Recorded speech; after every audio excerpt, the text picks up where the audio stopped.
Assalamualaikum warahmatullahi wabarakatuh. Apa kabar Anda pemirsa? Jumpa lagi dalam program Bontang Dialog bersama saya Sari Viopial.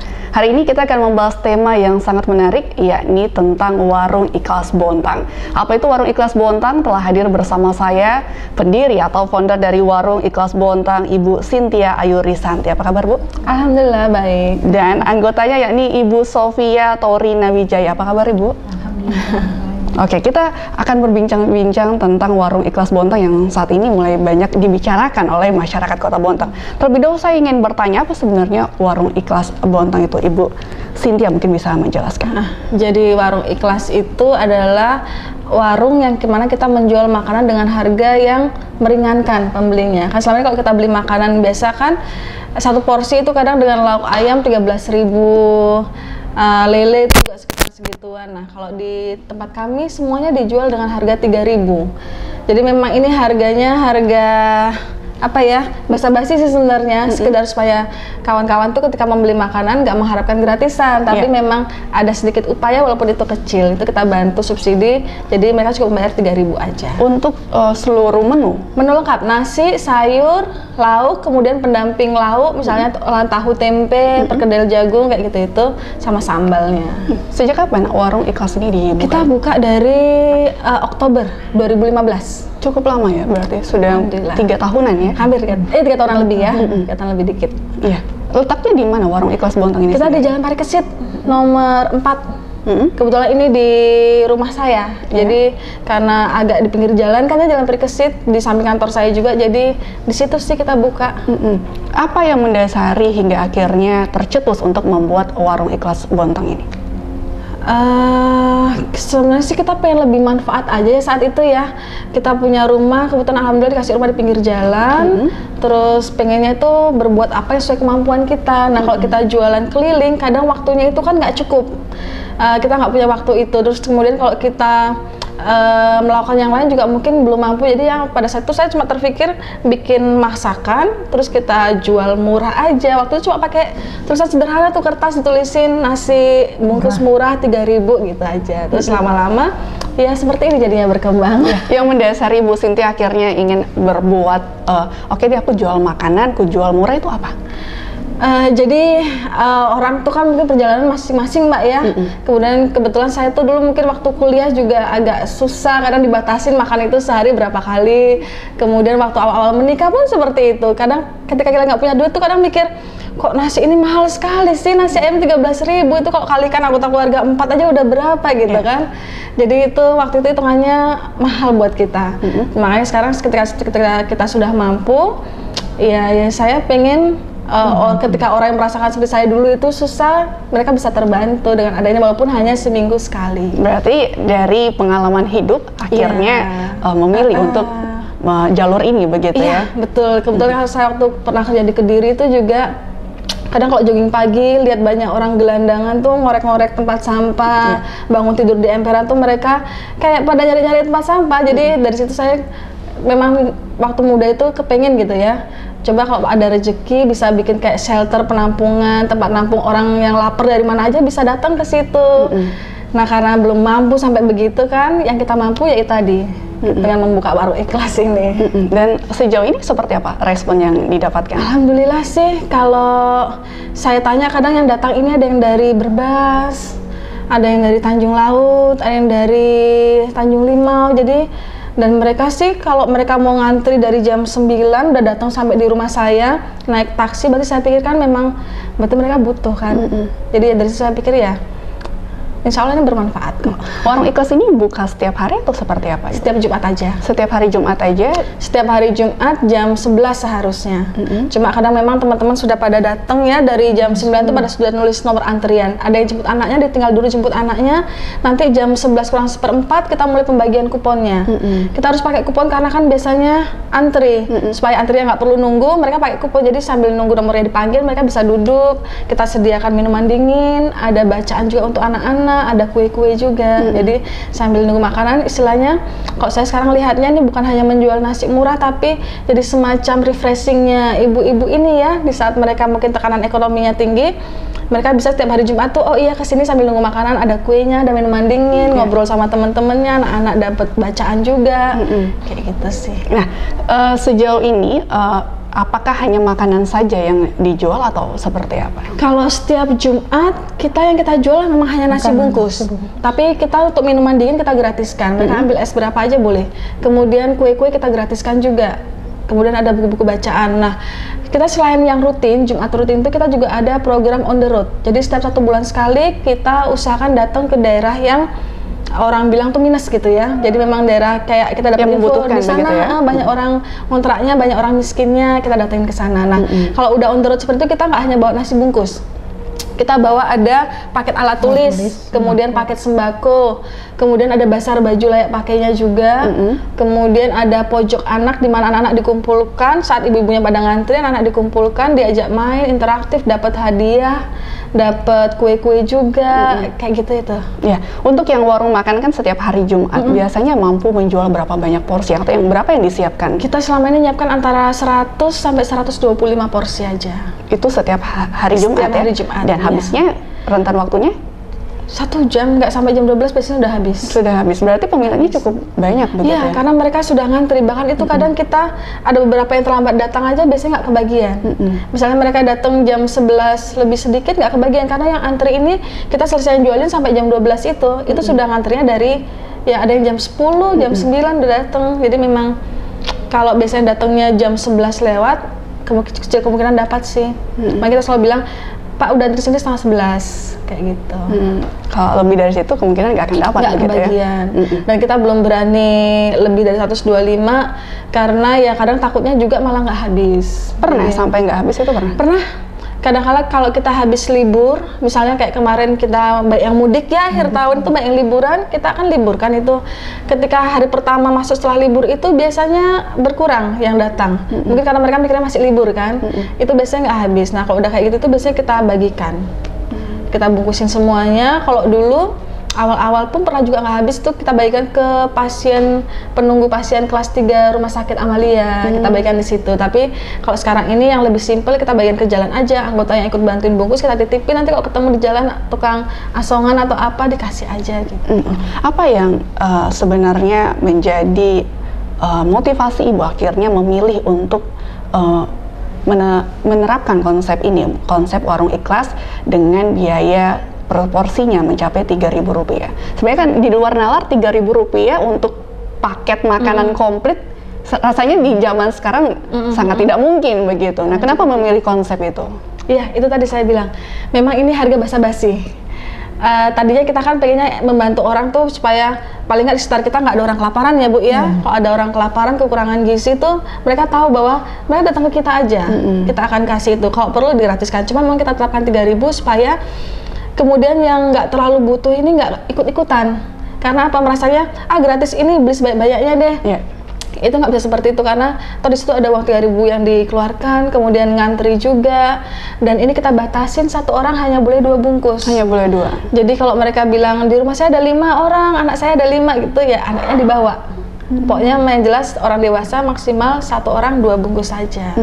Gitu. Jadi memang kita konsepnya kasih harga bukan karena kita memang cari keuntungan, enggak kan, tapi memang kita sekedar ingin orang itu nggak terbiasa menerima gratis, ada usaha walaupun sedikit dengan membayarkan 3.000 itu.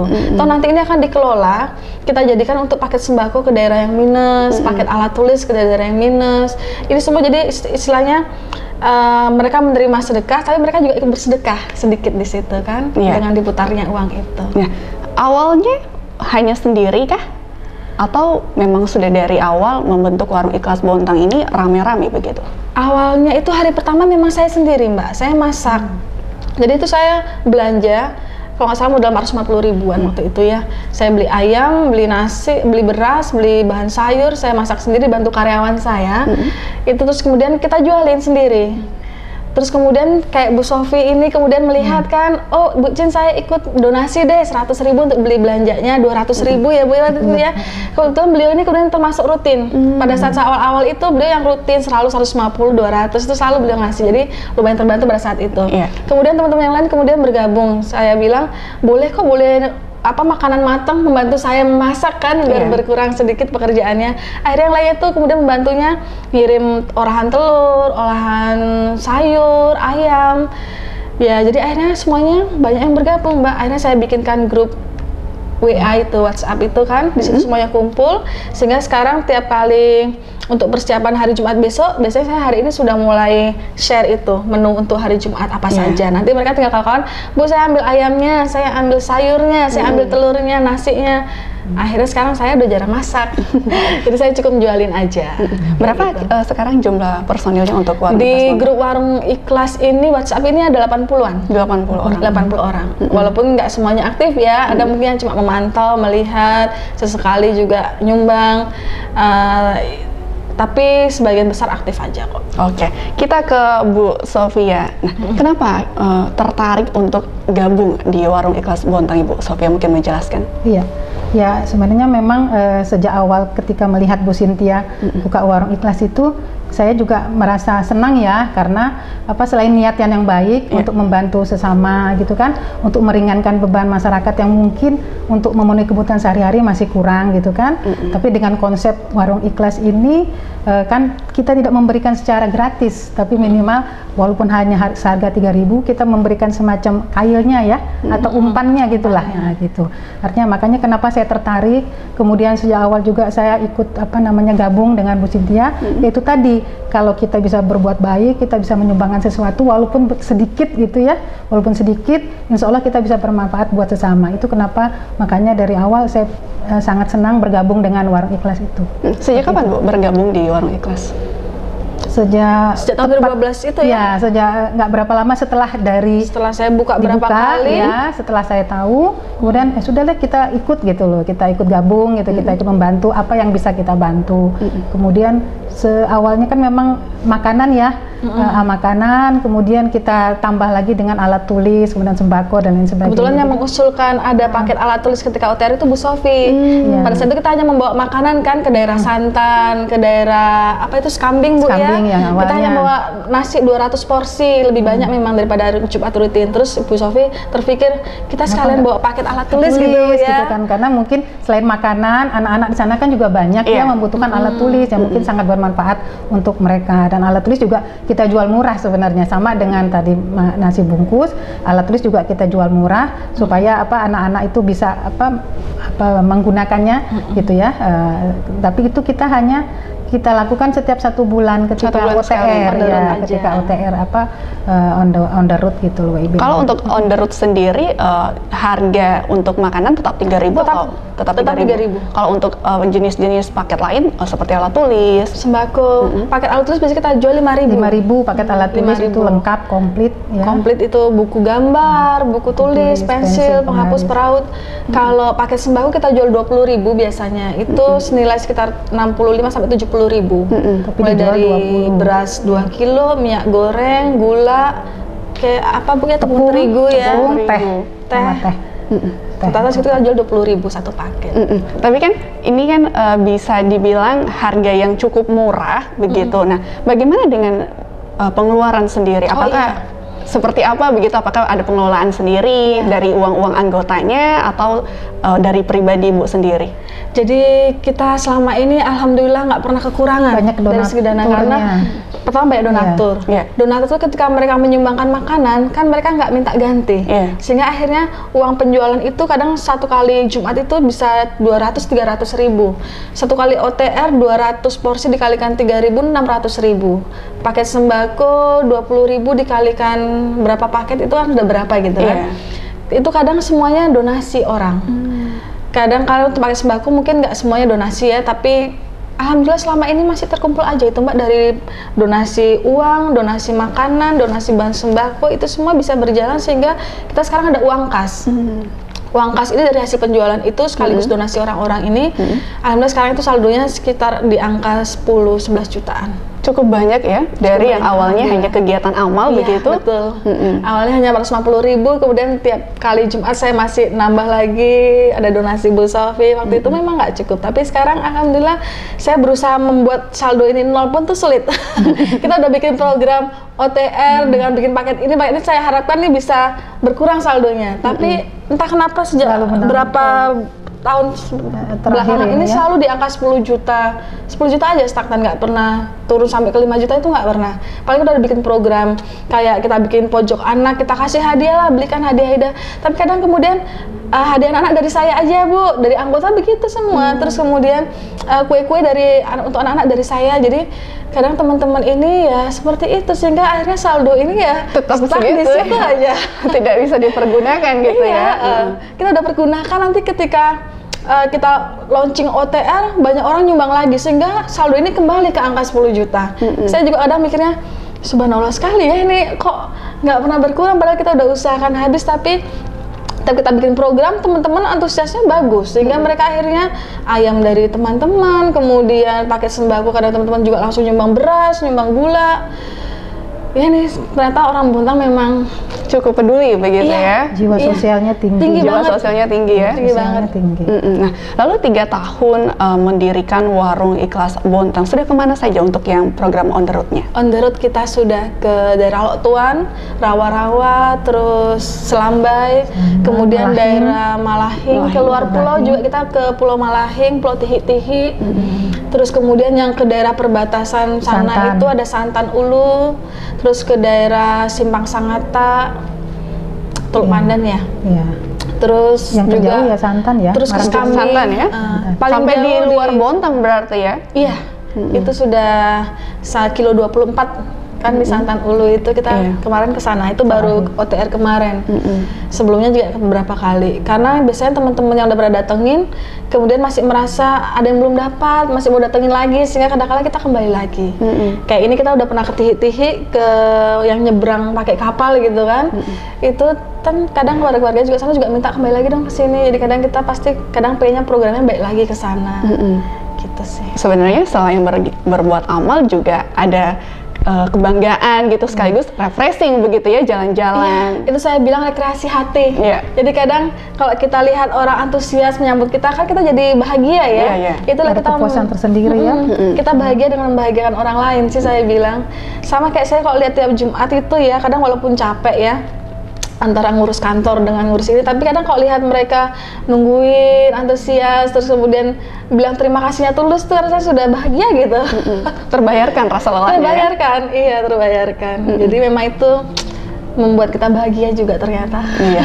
Bu Sofia, apa yang dirasakan setelah bergabung di Warung Ikhlas Bontang selama 3 tahun terakhir? Ya, pertama itu tadi nambah teman, itu yang pertama ya, itu nambah teman, Nambah saudara ya. nambah saudara. Kemudian kita juga terus sering silaturahmi ya. Jadi di luar acara OTR kadang-kadang kita sering kumpul.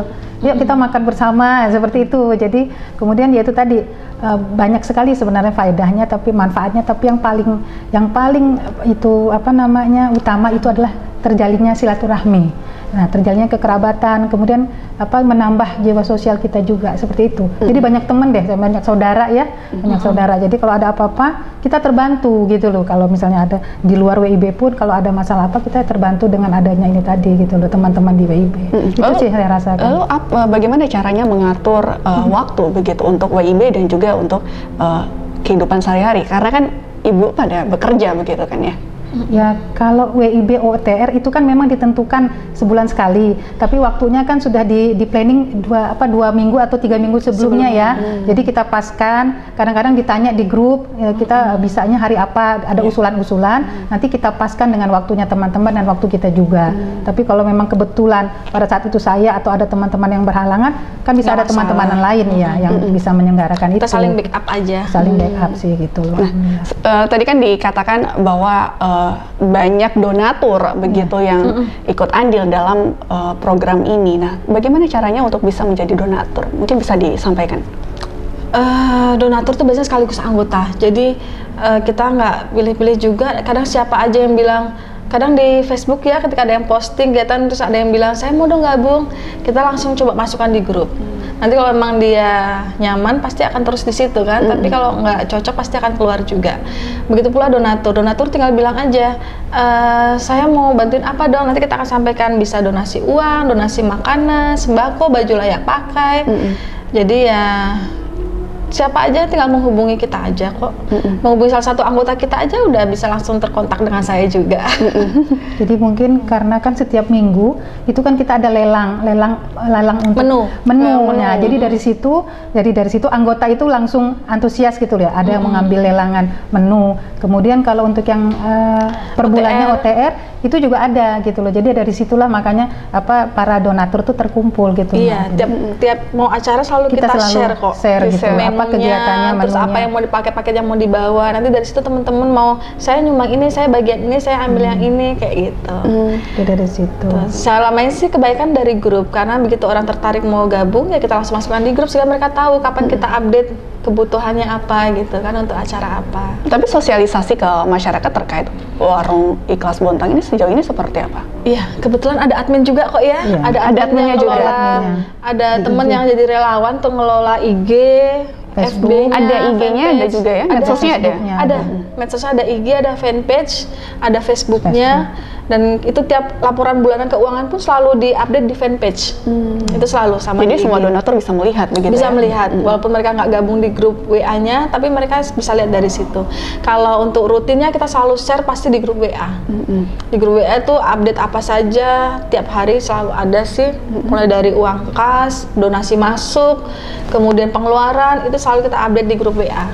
Tapi kalau rangkumannya itu selalu diupload juga di medsos kayak IG sama fanpage itu, jadi yang dikelola oleh admin.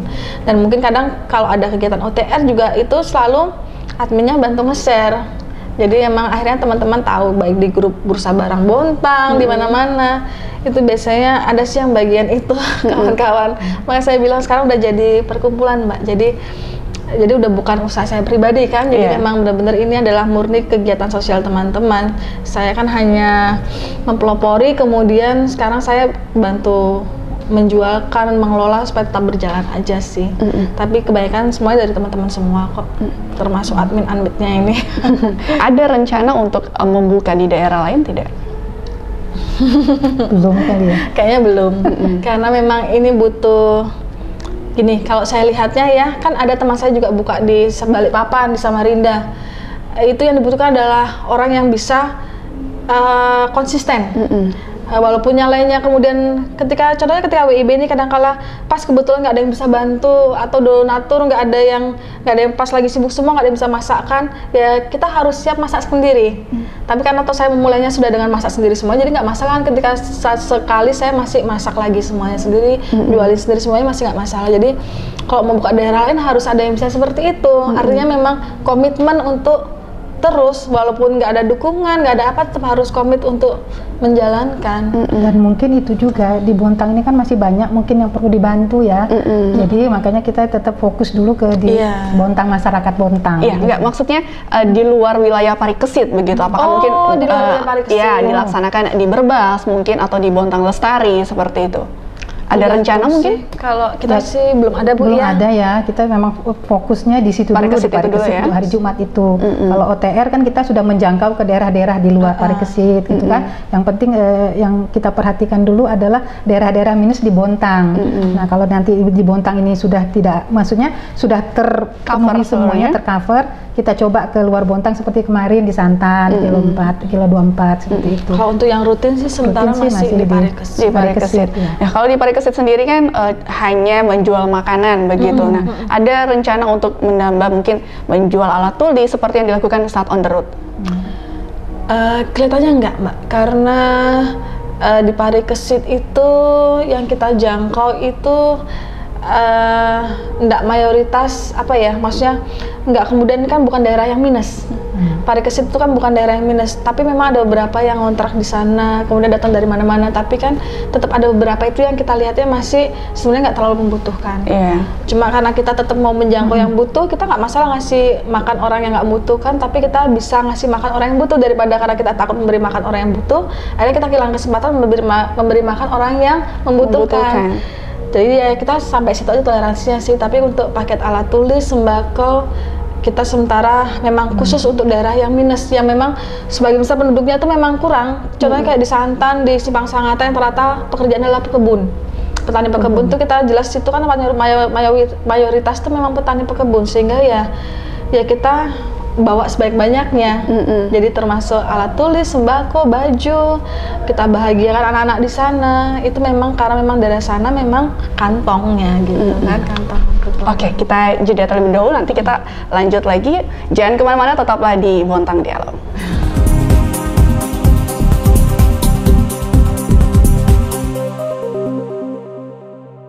Masih bersama saya di Bontang Dialog dan masih bersama dengan dua narasumber saya, yakni dari pemilik dan juga anggota Warung Ikhlas Bontang. Ibu Cynthia, kita lanjutkan. Awal mula mendirikan Warung Ikhlas Bontang kan otomatis sasarannya untuk membantu orang yang tidak mampu. Nah, sejauh ini seperti apa? Sudah tepat sasaran kah?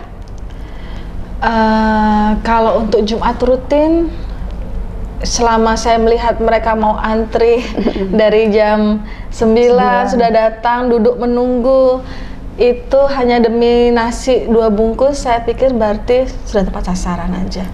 Karena kalau kita mau bersuuzon, kok pakai motor, kok bajunya lumayan bagus, pakai gelang emas, ya siapa tahu emasnya imitasi, kemudian motornya pinjam. Walaupun ya siapa tahu si dompetnya lagi kosong, lagi kering, jadi kita nggak mendahulukan suuzon lah. Kita lihat mereka mau ngantri aja berarti sudah insya Allah pasti butuh lah. Merelakan waktu berapa jam ya hanya demi 2 nasi bungkus. Tapi cukup banyak ditemukan pembeli yang menggunakan mungkin barang-barang yang dianggap ikon mampu begitu. Kalau saya kadang-kadang kan saya nggak merhatikan, karena saya kan kalau lagi jualin tuh sibuk ya. Iya gitu, tapi kadang teman-teman bilangnya, "Ih tadi ibu itu pakai emas ini." Teman-teman yang mendamping itu kadang itu, "Tadi pakai motornya agak bagus ini." Oh iya. Tapi ya saya bilang ke kawan-kawan, kita nggak usah takut khawatir akan memberi makan orang yang mampu, lalu kemudian kehilangan kesempatan memberi makan orang yang tidak mampu. Jadi tetap saja kita lebih baik memberi makan orang yang mampu untuk mendapatkan kesempatan memberi makan orang yang memang membutuhkan. Jadi toh tetap pahala kalau kita memberi makan orang kan, walaupun orang itu mampu atau tidak.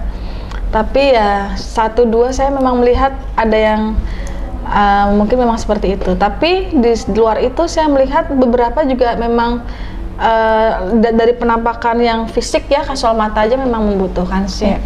Contohnya ibu-ibu dengan anak 3, kemudian nenek-nenek itu dengan baju yang kita lihat seadanya. Kadang saya dengan mereka kemudian yang senyumnya tulus aja bilang, "Makasih Bu ya, semoga ini gitu."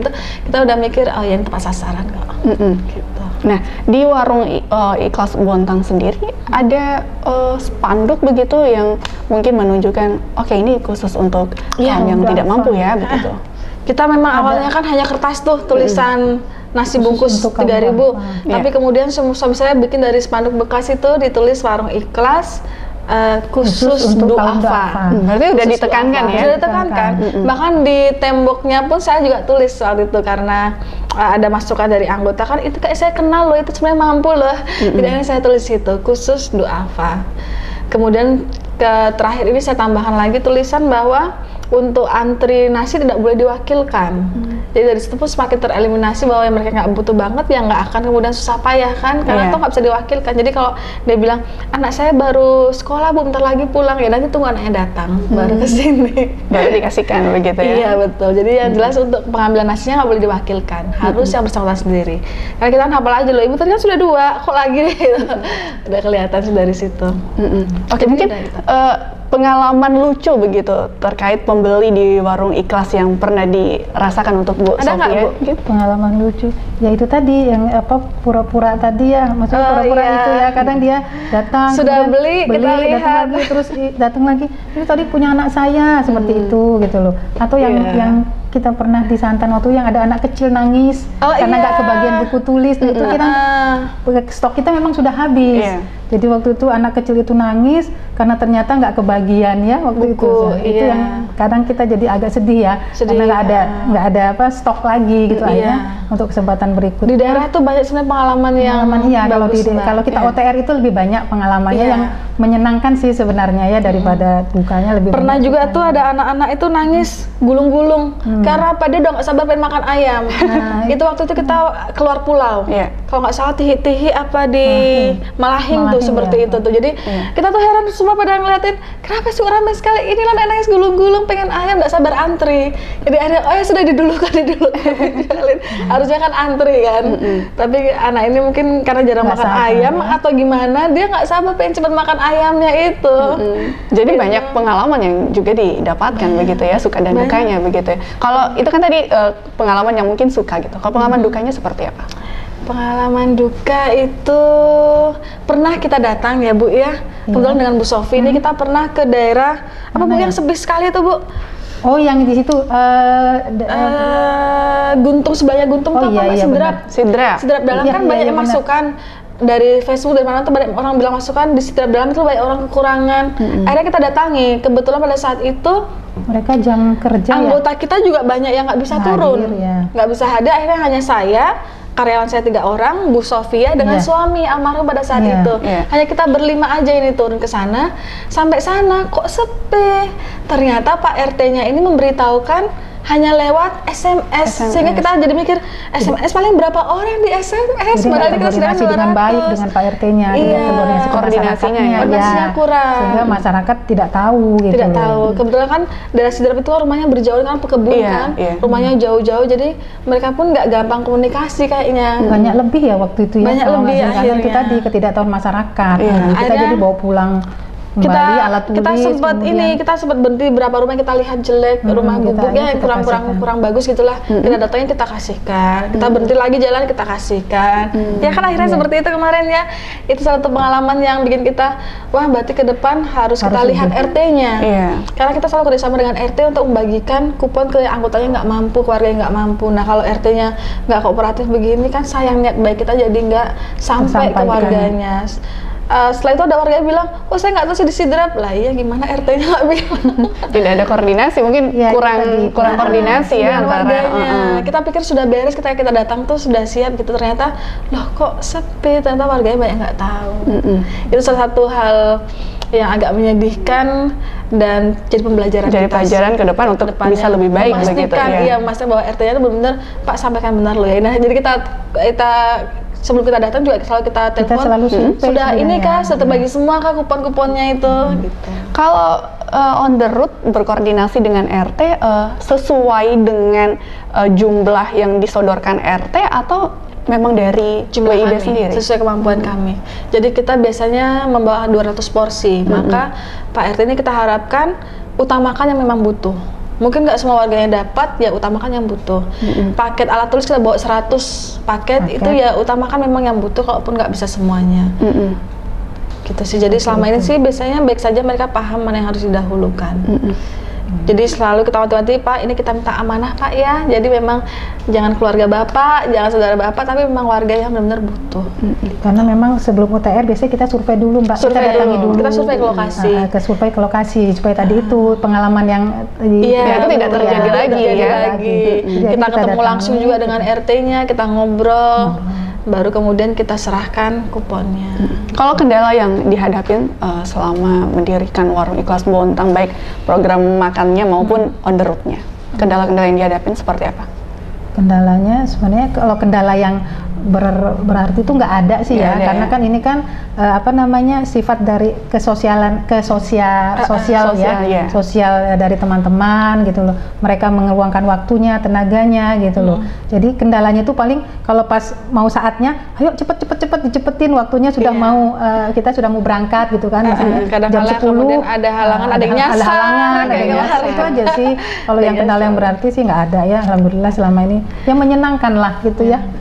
Cuma memang berharapnya ketika dari 80 anggota ini ketika on the road kan biasanya butuh banyak orang karena banyak paket yang kita bawa ke daerah juga yang kadang warganya udah geruduk menyerbu semua. Kalau kita nggak banyak orang yang bantu menjaga supaya nggak kacau antrian, kita butuh banyak anggota yang ikut. Nah kadang memang anggota ini 80 ini kadang yang bisa cuma 20, 15 gitu. Nah, sebenarnya kita berharap kalau ada lagi yang memang bisa meluangkan waktu, terutama yang muda-muda ini, bergabung aja dengan kita. Kan donasi tuh nggak harus dengan uang, makanan, bisa dengan tenaga di lapangan. Jadi bantu kita menghandle antrian, bantu bawain barang-barang dari mobil, itu semua kan.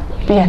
Kalau untuk donaturnya sendiri, sejauh ini yang paling banyak berasal dari kalangan mana? Kita kebetulan kawan-kawan ini macam-macam, ada yang dari lintas profesi,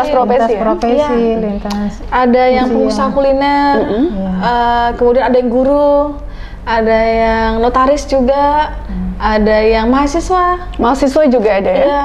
Kalau mahasiswa biasanya mereka membantu tenaga, membuatkan videonya, dokumentasi. Itu kemudian Pemkot dari pemerintah juga ada. Banyak teman-teman kita yang kerja di Pemkot di mana itu ya Mbak An itu ya. Banyak sih. Tapi sejauh ini pernah bekerja sama nggak dengan organisasi-organisasi lain? Pernah. Organisasi sosial lain. Contohnya kita waktu itu turun ke Pulau Malahing ya. Itu sama Loktuan ya. Sama Tuan, sama di Simpang Sangatta, itu kita gandeng Gemars. Gerakan peduli masyarakat ya, yang mereka concernnya itu pemeriksaan kesehatan gratis.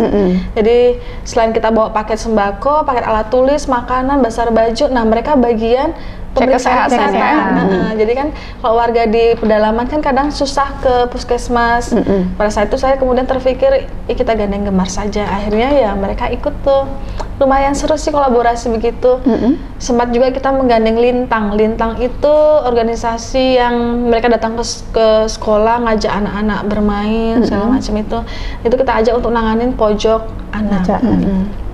Kita sempat beberapa kali sih kolaborasi dengan teman-teman organisasi sosial lain seperti itu. Kalau misalnya ada pemirsa PKTV mungkin yang ingin bergabung gitu, hubungin kemana nih? Harus kemana?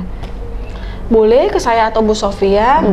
Kalau ke saya bisa langsung ke Jalan Parikesit nomor 4. Di situ ada kantor saya, langsung ada datang atau hubungi lewat Facebook atau IG. Telepon juga boleh. Facebooknya, nama Facebooknya apa? Nama saya Cynthia Ayurisanti. Cynthia Ayurisanti. Kalau Warung Ikhlas Bontang.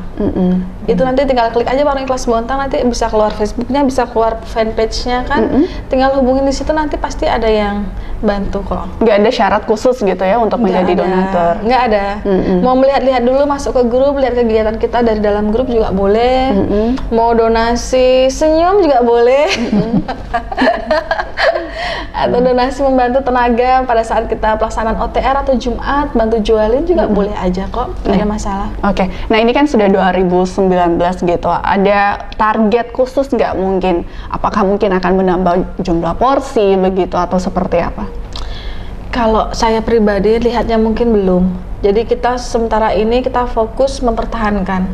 Karena kadangkala kesibukan teman-teman ini, saya sendiri, Bu Sofia juga mungkin ya. Jadi memang kita harus melawan kepentingan pribadi itu ya. Jadi kadang-kala kalau sudah kita sepakati OTR segini, ya kita harus gimana komit supaya itu berjalan. Ini jadi saya bilang sih lebih ke mempertahankan aja, supaya terutama yang on the road ini kita bisa tetap datang ke daerah-daerah yang minus. Karena memang itu butuh alokasi waktu, energi kan untuk meng-set semuanya itu kan. Jadi memang kita pertahankan dulu aja ini sih, belum ada yang terlalu muluk, nanti berjalan aja. Karena ini semuanya kan berkembang usulan anggota Mbak. Saya kan tadinya hanya jualan nasi, kemudian ada yang menyarankan OTR yuk ke tempat ini, akhirnya kita terbentuklah OTR. Kemudian OTR, kita bikin paket alat tulis, terbentuklah paket alat tulis. Kemudian ada yang menyarankan bikin paket sembako Bu Cynthia, karena itu pulau-pulau itu kan banyak ini, akhirnya bikin paket sembako. Kemudian ada yang menyarankan sekalian ada dong pojok anak, buku bacaan, itu terbentuk lain. Jadi memang kita itu akomodasi aja sih usul-usul dari anggota. Diakomodir ya, ditampung baru nanti kita olah mana yang kita bisa. Jadi kalau dari saya sih belum ada yang ke arah mana-mana, selama ini anggota semua dijalanin aja dulu gitu ya. Jalanin mengalir. Ini sudah berjalan aja, sudah alhamdulillah ya. Iya, mempertahankan supaya tetap berjalan ini sudah syukur banget kok. Iya, ini kan saya ingin penasaran ini kalau misalnya ada yang ngantri gitu udah lama, tatonya nggak dapat seperti apa Ibu? Nah, Pernah nggak sih ada kejadian seperti itu? jadi itu kita gunanya kupon. Kupon ini kita buat sesuai dengan jumlah nasi yang kita jual pada hari itu. Kalau kita bikin Jumat ini 100 porsi, maka kita hanya keluarkan kupon 100. Jadi kalau kupon udah sampai angka 100, loh itu nasinya masih banyak, tapi kuponnya udah sampai angka 100. Jadi nanti ibu kalau nungguin maksa nggak akan kebagian, karena ini jumlahnya sesuai dengan jumlah kupon. Kecuali, biasanya saya tawarkan seperti itu, kecuali ibu mau nunggu, lihat siapa tahu ada sisa. Dan kadang-kala memang ada sisa memang. Cuma biasanya kita wanti-wanti bahwa ini sudah habis, karena kuponnya udah habis, kita bikin sesuai dengan jumlah kuponnya, sesuai dengan jumlah makanannya gitu kan. Jadi kalau mereka bilang, sudah saya tunggu aja, siapa tahu ada sisa, itu biasanya mereka akhirnya nunggu. Cuma ya ketika mereka nunggu tuh paling hanya 1-2 orang aja yang mau nunggu dengan ketidakpastian itu. Tapi pada akhirnya ya kadang-kadang ya kita ambilkan makanan kita pribadi kalau memang bener nggak cukup, karena kasihan udah nunggu lama kan. Tapi itu memang kita bilangin dulu kalau kupon udah habis, ini sesuai dengan jumlah makanan. Gitu. Tapi cukup banyak nggak sih warga yang datang, aduh ternyata nggak kebagian kupon setiap hari Jumatnya? Kerap ditemukan? Biasanya kalau mereka datangnya terlambat, iya banyak aja. Tapi biasanya mereka tahu juga kalau di atas jam 11 memang kecil kemungkinan masih kebagian. Kadang-kadang kan sudah pengalaman, satu kali datang, oh nggak kebagian, berarti besok harus memang sebelum jam 11 lah datangnya. Tapi kalau yang udah ngantri sih kita pakai sistem kupon, Mbak. Jadi insya Allah sih kebagian semua ya, karena mereka harus ngantri kupon dulu. Ketika kuponnya habis, otomatis nggak dapat. Ya, terus kemudian kalau saya udah lihat list antrian itu udah 70-80, sementara kan satu orang maksimal 2 nih. Kalikan 2 padahal 140, sedangkan kita bikin 125 porsi. Maka saya akan kurangin dengan cara yang anak-anak kecil hanya 1 aja, gitu. Jadi yang dewasa 2, tapi anak kecil 1 aja ya Dek ya. Jadi anak-anak sekolah itu yang kadang mungkin mau belikan adiknya juga, ya akhirnya kita batasin.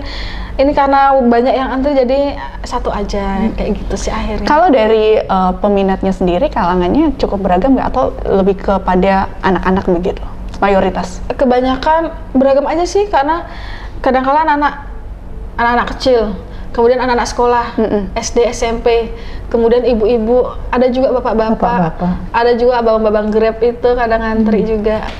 Ojek online ya? Ojek online. Jadi saya lihat sih beragam aja kok. Beragam ya?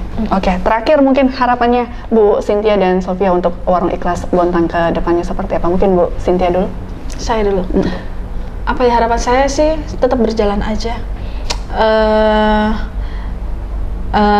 Tetap komitmen aja menjalankan ini sampai dengan ya selamanya. Kadang orang bertanya, Bu sampai kapan ada begini ya Bu ya? Insya Allah selama saya hidup masih ada kok ini. Akan terus berjalan gitu ya? Itu aja harapan saya sih, nggak terlalu muluk jadi organisasi yang lebih besar dengan saldo lebih besar, enggak. Yang penting ini tetap ada di tengah masyarakat lah.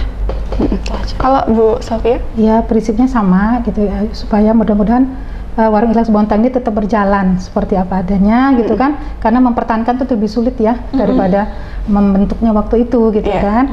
Nah, apalagi ini kan terdiri dari berbagai macam lintas profesi, lintas usia, latar belakang gitu kan. Nah itu artinya supaya ini kedepannya teman-teman tuh lebih solid, lebih kompak lagi gitu loh untuk menjalankan Warung Ikhlas ini gitu loh, karena prinsip kita kan sebaik-baik manusia itu adalah yang bermanfaat buat sesama. Jadi itu filosofi dari kami. Jadi ya itulah, mudah-mudahan bisa terus berjalan. Oke, terima kasih Bu Sofia dan Bu Cynthia, sangat menginspirasi ya. Semoga juga apa yang disampaikan oleh Bu Cynthia dan juga Bu Sofia bisa menginspirasi Anda semua pemirsa PKTV dimanapun Anda berada. Demikian Bontang Dialog pada hari ini. Saya Sarif Yopial pamit undur diri. Wassalamualaikum warahmatullahi wabarakatuh dan sampai jumpa.